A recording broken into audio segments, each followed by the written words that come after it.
had somebody ask the other day what might be the first game that utilized the dual screen feature on the 128, and I can't say for sure, but I'd like to offer this candidate here in Battle Blox. It is a 2007 game from Hydrophilic. It's the first game I'm aware of that has ever used the dual screens for a game, and I think it's interesting that you have to go to 2007. It was a while ago, 14 years ago, but almost 2 decades after the end of the production of the 128. So it kind of goes to show that at the time, during the lifespan of the 128, there wasn't a lot of software that really utilized a cool feature like this. I think that, as well as it speaks to the Commodore community and the demo scene, who just will not stop making software for this thing, which I love, so thank you.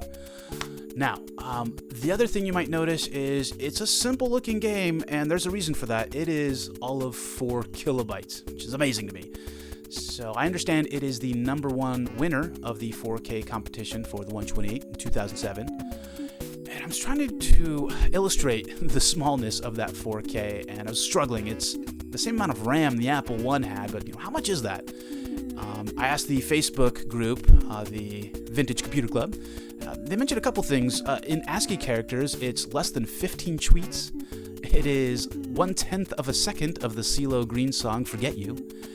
And I like this one. The difference between 4 kilobytes and 8 gigabytes is the difference between 4 stamps and 8 million stamps. So quite a large difference. Yeah, all of 4 kilobytes, and what do we have here? It's a Dr. Mario-like game.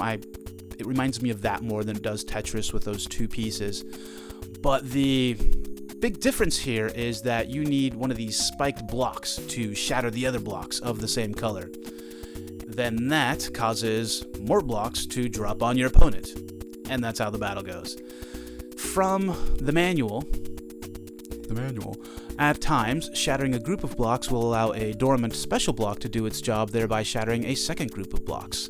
This is called a chain attack. In this case, a message will appear at the bottom of your screen, and you will hear a different higher-pitched sound. So, yeah, you can string these together, evidently, and do incredible damage. So that's fun.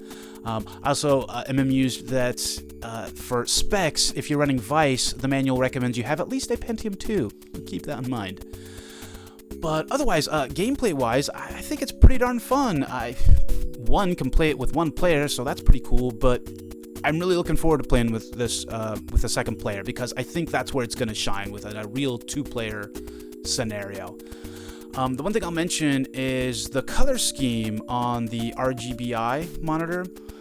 I have my saturation way up. I think that emulates the screen a little more, and I had to turn that down in emulation because I was having trouble seeing the difference between the red and the orange.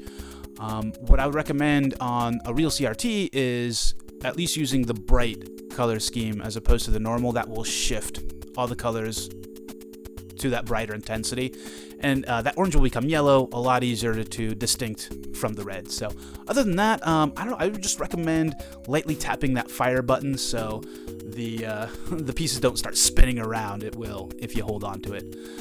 But other than that, I really recommend this game. It's fun. It's 4 kilobytes. I don't know how that happened. So, and it uses the dual screen feature, which is probably my favorite feature of this thing. So, big credit to Hydrophilic for doing this way back in the olden days of 2007, I guess. And I will give a link to the thread in which he, first deposited this file.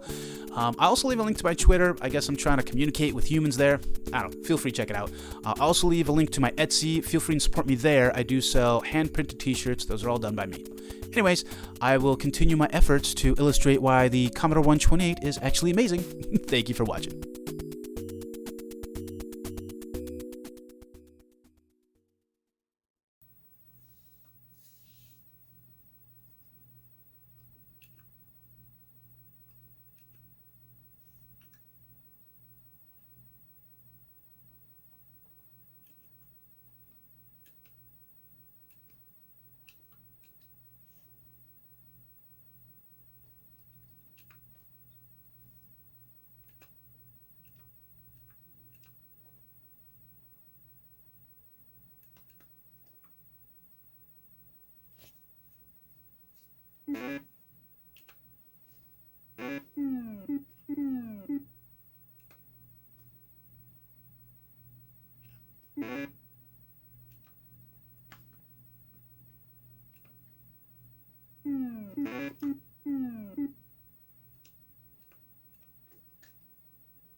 Mm-hmm.